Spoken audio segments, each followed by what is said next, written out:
Hello and welcome to the Dad Strength Podcast. I'm your host, Richie Leahey.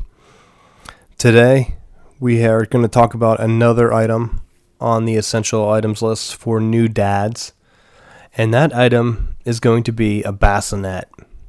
Now, you may be thinking, why would I need a bassinet? I don't have crib on the list. I don't think I do.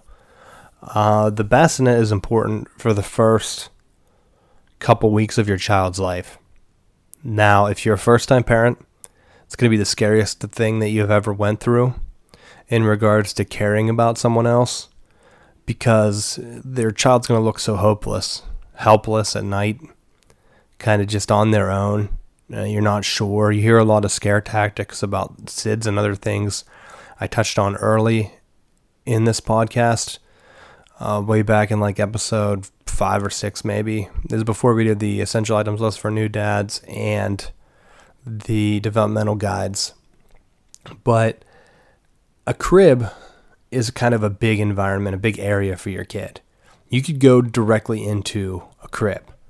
Now, depending on how your house is set up or your apartment or wherever you live, if you have a crib in your own room where you sleep, the parents, it's going to be tough to have room for anything unless you have a gigantic house where you have enough room to put a crib and a big size bed, king size, queen size bed, or maybe you just downsize and have a different bed. But a bassinet kind of fits the mold where it's small enough that it should fit into your bedroom, and you can put it directly beside your bed.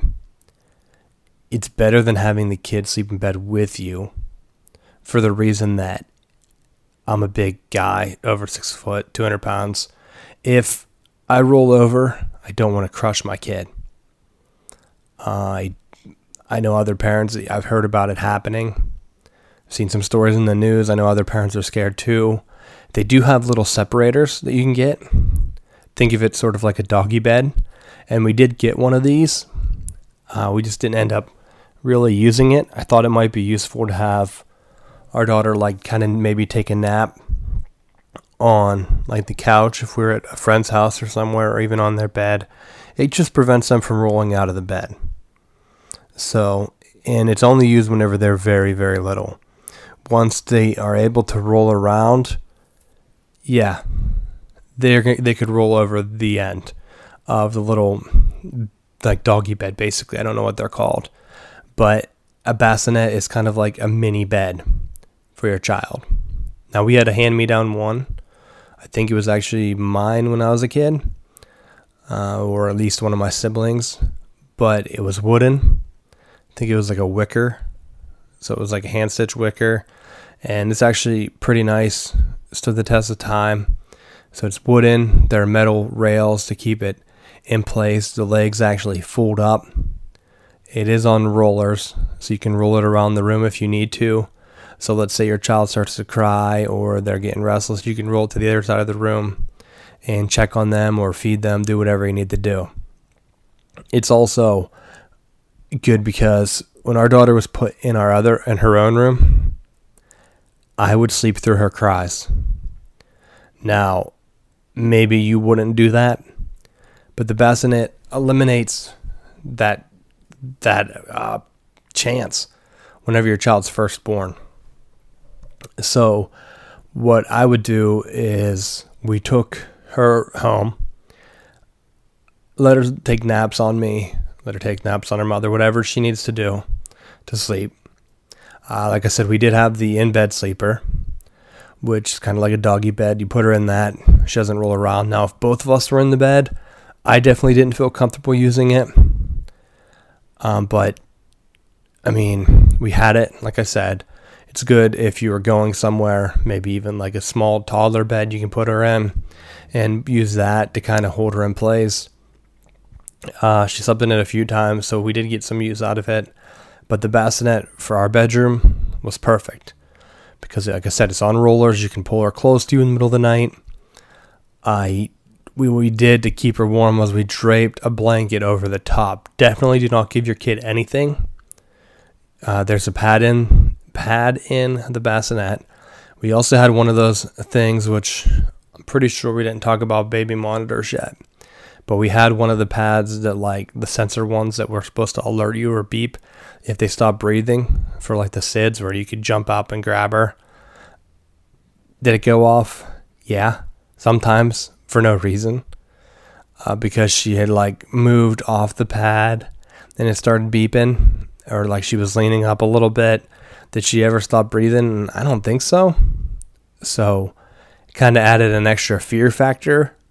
The 5 times it went off, or however many, it was like a handful.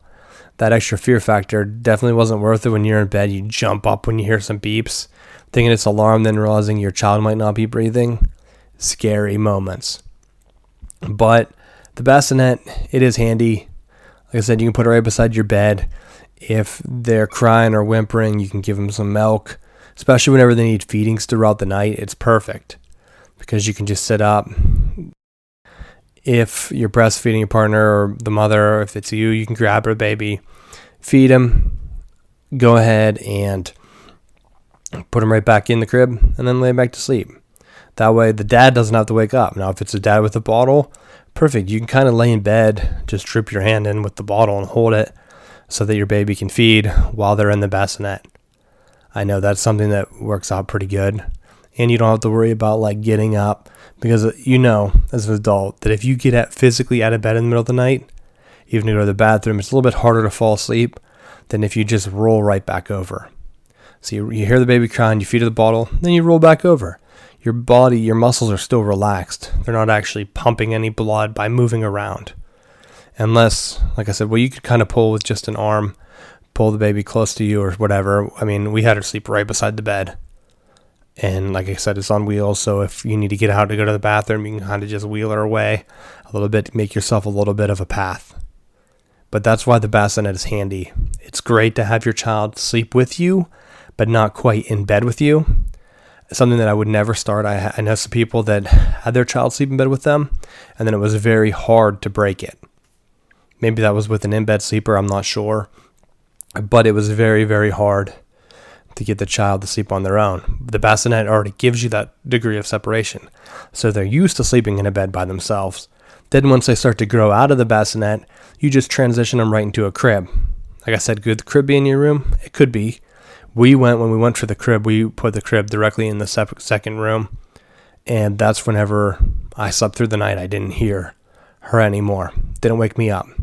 But the bassinet helped transition to sleep on your own, because you don't want to be a parent who has to go back to work because it has already been a few months down the road and your time's up or whatever, and your child's already transitioned. As long as you're transitioning at the right pace, okay, bassinet in the room, perfect. I can sleep through the night. When I put her in the crib, I don't want her to be scared to go from sleeping with her parents to a separate room and a separate bed. It's just going to be harder for her to make that jump, or him. So try to get it to a routine where your child's sleeping on their own. That's what we try to do, and it worked out fairly well. So it's something that I recommend. Definitely take the time to work on getting your child to sleep on their own, and it will benefit you down the road. So bassinet, that's the item for this week's list. Go to ranker.com, type in dad strength, look for the list, vote up our items up or down, and we are looking for the most essential items for new dads. So you can vote every item, vote it up if you think it's essential, and vote it down if you don't think it is. And we're working on getting these up, and we'll have a final list somewhere down the road as we finish up our list. We have a handful of these to go through to finish off our essential items for new dad strength, or for new dad strength list on ranker.com. So make sure you subscribe to the podcast. Tell your friends, new parents, if there's anything you want me to cover after the essential items for new dads, please let me know, because we're going to have another transition period. We've covered a couple different topics on this show, so we'll be going with that. But that's it for this week. I'm your host, Richie Leahey. Make sure you follow me. I'm on Twitter. Follow me on YouTube, because like I said, we're doing some extra dad strength videos up there, along with the audio podcast. I'm working on getting those up and making some playlists, some series playlists. So if you want to put them up, without having to listen with headphones on your phone for podcasts. You can put them on your TV if you have a YouTube app and listen to them while you're doing work, cleaning up the house, and your child's just down. You just want to lay in bed or lay on the couch and just catch a little bit of relaxation. You can listen to these on there. So I'm putting them up there. But thank you for listening, and we will be back next week with another item on our essential list of items for new dads. Thank you.